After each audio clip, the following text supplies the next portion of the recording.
il m'arrive régulièrement, et même un peu trop souvent au risque d'y perdre pas mal de temps, d'aller m'égarer dans les commentaires sous des vidéos YouTube.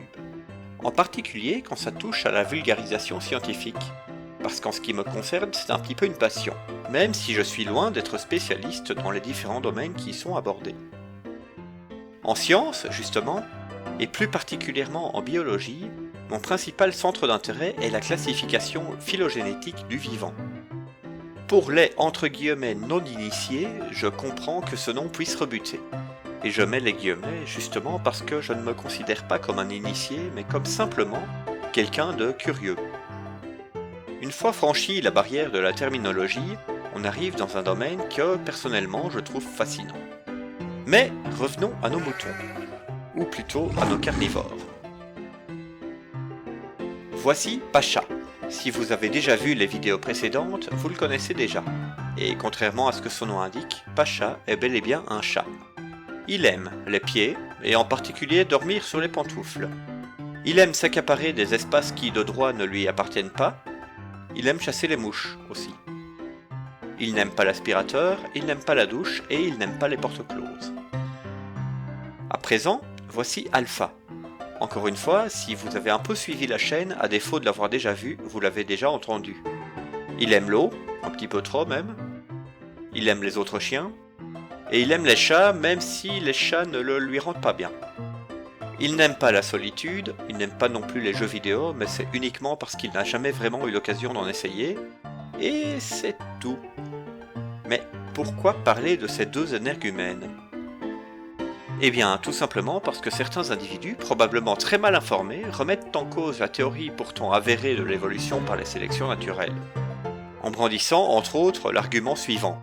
Les chiens ne font pas des chats. C'est du lourd. C'est indiscutable. Avec ça, les évolutionnistes n'ont plus qu'à rentrer sous terre et se faire oublier à jamais.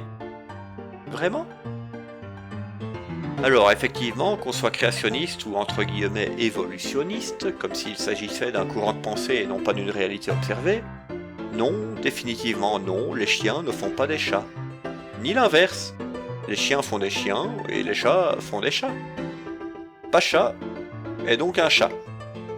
Autrement dit, et en passant quelques étapes au passage, c'est un mammifère placentaire carnivore du sous-ordre des féliformes, de la famille des félidés, de la sous-famille des félinés, du genre Felis, de l'espèce Sylvestris et de la sous-espèce Catus pour désigner les individus domestiques.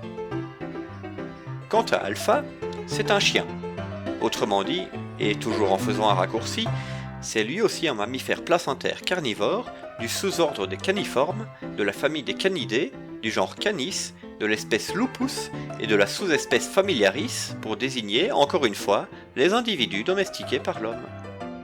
Si on voulait comparer l'arbre phylogénétique du chien avec celui du chat, on obtiendrait le résultat suivant. Donc, effectivement, les chiens ne font pas et ne feront jamais des chats, mais on ne peut nier que les chiens et les chats ont un lien de parenté. Et ça ne peut être dû qu'à l'évolution. Évolution qui, qu'on le veuille ou non, est la base même de la biologie actuelle, ainsi que de plusieurs branches de la médecine. Pas mal pour quelque chose qui n'existe pas, non ? Soit dit en passant, il arrive à mon chien de se comporter exactement comme un chat.